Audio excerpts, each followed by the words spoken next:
आमचे मित्र एका काळातील अत्यंत प्रसिद्ध इंजिनियर, म्हणजे ज्या काळामध्ये इंजिनियर होणं अत्यंत दुरापास्त होतं, असे रवींद्रजी भोसे सर यांच्या वाढदिवसानिमित्त आज कुटुंबामध्ये भेट देण्यासाठी आलेलो आहोत. खरं म्हणजे आनंदाच्या डोळी आनंद तरंग या उक्तीप्रमाणे, संत तुकारामाच्या उक्तीप्रमाणे त्या कुटुंबामध्ये शुद्ध बीजापोटी प्रेरसाळ भक्ती. बाबांना मोठा इतिहास आहे. सैनिकी क्षेत्रामध्ये त्यांनी पूर्ण उभं आयुष्य वेचलं आणि आपल्या मुलांना मुलींना चांगलं शिक्षण दिलं आणि त्यानंतर रविदादांनी पूर्ण कुटुंबाला दिशा दिली. आज बंधू शिक्षक आहेत, बहिणी वेगवेगळ्या ठिकाणी वेल सेटल आहेत. भाग्यलक्ष्मी मोसमिताईंची त्यांना भक्कम साथ आहे.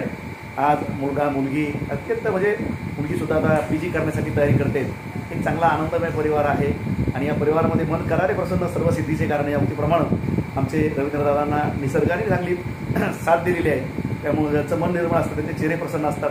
त्यापैकी आमचे रवीदादा आहेत. आपल्या कुटुंबामध्ये सेवा करण्यात ते एक आदर्श पुत्र आहेत, पतींची एक आदर्श पतीसुद्धा आहेत, आदर्श मित्र आहेत, आदर्श समाजसेवक आहेत, आदर्श कवीसुद्धा आहेत. त्यांचा लेखक अधूनमधून मी पाहत असतो. आता अलीकडच्या काळामध्ये क्रीडामध्ये सुद्धा त्यांचं खूप मोठं काम झालेलं आहे. त्यांच्यामुळं जालना जिल्ह्यामध्ये हजारो लोकांची घरंसुद्धा झालेली आहेत. एक अत्यंत आयडियल इंजिनियर म्हणून त्यांची ख्याती सर्वदूर आहे. भोसे परिवार तसा खूप नामांकित परिवार आहे. आम्हाला त्यांचा अभिमान आहे. या परिवारामध्ये आल्यानंतर आपल्या कुटुंबात आल्यासारखं वाटतं. भावासारखं ते प्रेम करतात. आमचे सासरे प्रभाकररावजी गीते आणि इंजिनियर रवीदादा हे सगळे मित्र होते.